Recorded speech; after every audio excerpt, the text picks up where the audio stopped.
Hey guys, so time to actually put this beast together. So just an update. I'm going to be using a 60 gig hard drive as a primary boot hard drive.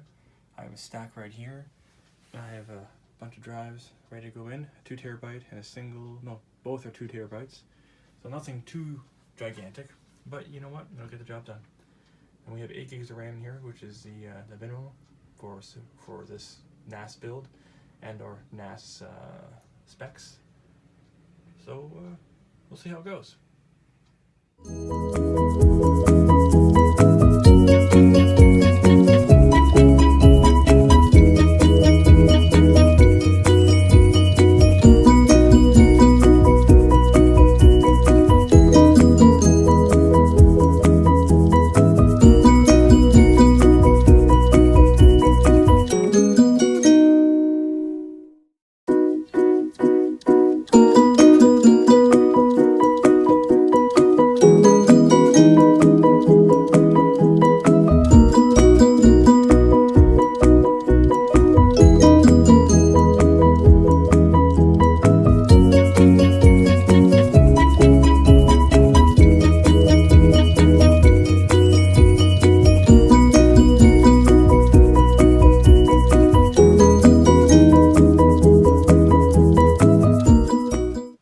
Just gonna do a quick little boot. That's on.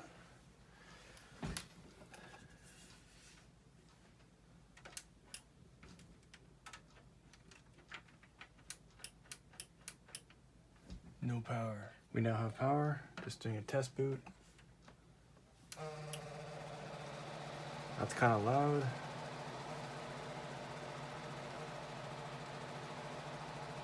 Might have to replace the fan. But everything's working. Oh. Please insert boot media. Okay, that's good to know. Alrighty, shutting it down.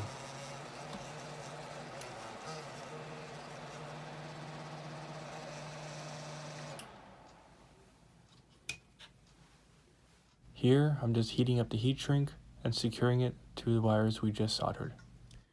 So I just lightly hooked up all the drives, as you can see on the side here, and I cleaned it up a little bit so it's a little bit easier to work with. Now we're going to power it on and get her formatted, get her checked out, see if she works. So I think my power supply is blown from hooking it up so many times to so many different computers. It's been all around. So that's it with power off. This is with the power on. You can see the green light down there. See the fans move a little bit. That's all I get out of her. So we're going to disconnect this power supply. I'm going to leave it right where it is. And I'm going to plug in another power supply and see what happens.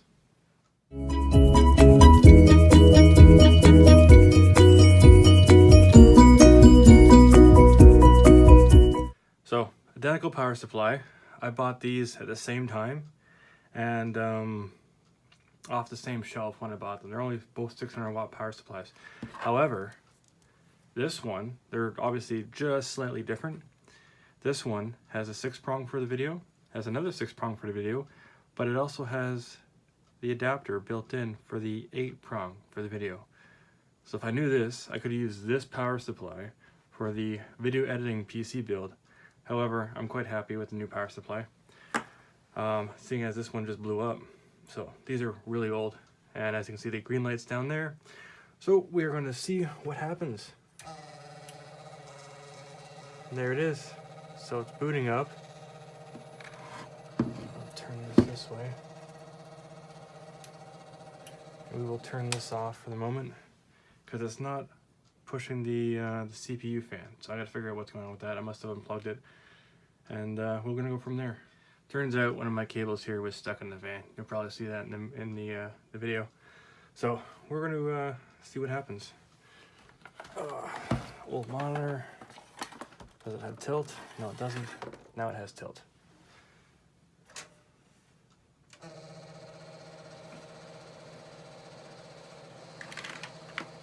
Obviously, the only thing that's plugged in right now will be the motherboard. Keyboard just went, So motherboard, yep, there it is.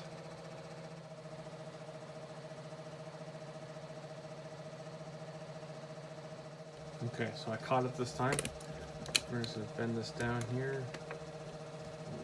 Give this a bit of a better display for you.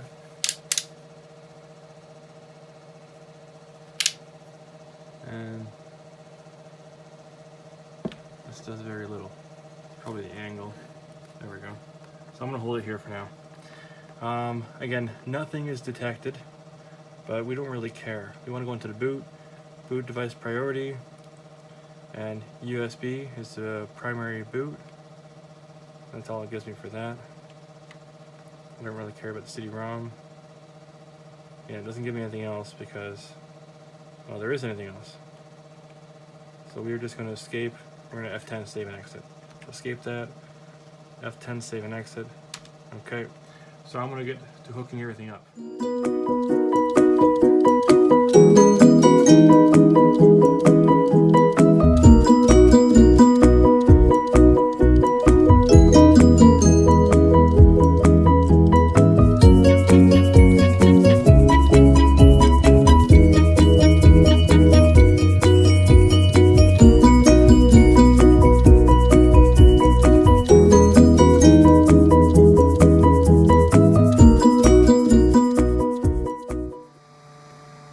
So right now, guys, I am about to flash my BIOS. Yep. See what happens. I went onto the, what do you call it? Okay, so it has nothing showing up. I'll have to look up the actual settings. I went onto the website of Asus, and I found the latest flash BIOS. And it's from 2010. It's actually still looking for it. And my BIOS is from 2007, so that's a big difference right there. I'm going to figure this out, be back. So I figured it out, guys. I did not like the USB drive, but I put it on the hard drive I want to put the bootable ROM to, and so far so good. It accepted it. The erasing BIOS, I could brick my motherboard, which would be horrible at this point. So hopefully the power doesn't go off. Writing BIOS to the new 2010 version. So hopefully all goes good. These things are always nerve-wracking for me. Although power supply is all new. So that was a bit of a shock when I blew that up. They don't really make much of a fuss, they just kind of stop working. But she's almost there. Oh, F1 to run setup. There we go. Let's go check the BIOS. Yep, it is the new updated version. Beautiful. One last thing. So since the USB boot drive is not working, I've decided just to totally disregard that, and we are switching up to another hard drive. I'm going to use that as the boot. So this will be the boot, this will be the destination drive, at which point I will switch it around after the OS is installed from FreeNAS. So now we are booting the FreeNAS hard drive with the OS installation information. I'm just waiting for it to boot up.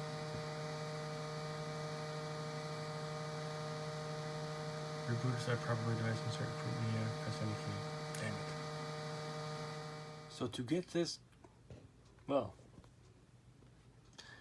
get this to work, I had to figure out how to create an ISO image with the FreeNAS software. Tried a bunch of things. Anyways, long story short, I learned how to create an image and then use the image tool from Microsoft Windows to write that image to a USB device. Now I did try it with Windows 7, and I tried it again with Windows 10 to see if it would boot up on the server. It did. Obviously those things are too advanced of an operating system for the old computer that I have. So hopefully this will work for me. Another failure, but I found another way around it. We're going to try Rufus to take the image and put it on the USB to once again create a bootable media. Excuse the noise, but I think I actually got it to boot. I'm not sure if it is booting. There's this thing twirling on the side there. But I'm excited. This is exciting! So we are booting the FreeNAS installer. Hopefully it'll go. I am going to be using a SATA hard drive from a PlayStation. It's only a 60 gig. Shows you how old it is. And we'll see how this goes. So it's all loaded up, and so we're going to install FreeNAS. Yep, that'll be the, it says to select a hard drive where you should install it. Okay. And then you need to select at least one hard disk. Oh.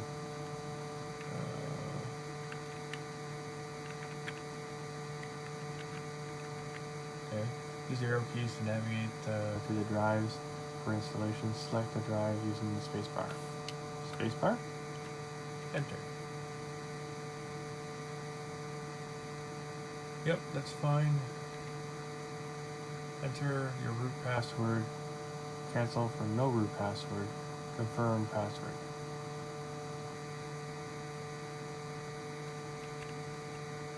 Let's go see. Oh, shit. Backspace. Arrow down, arrow down.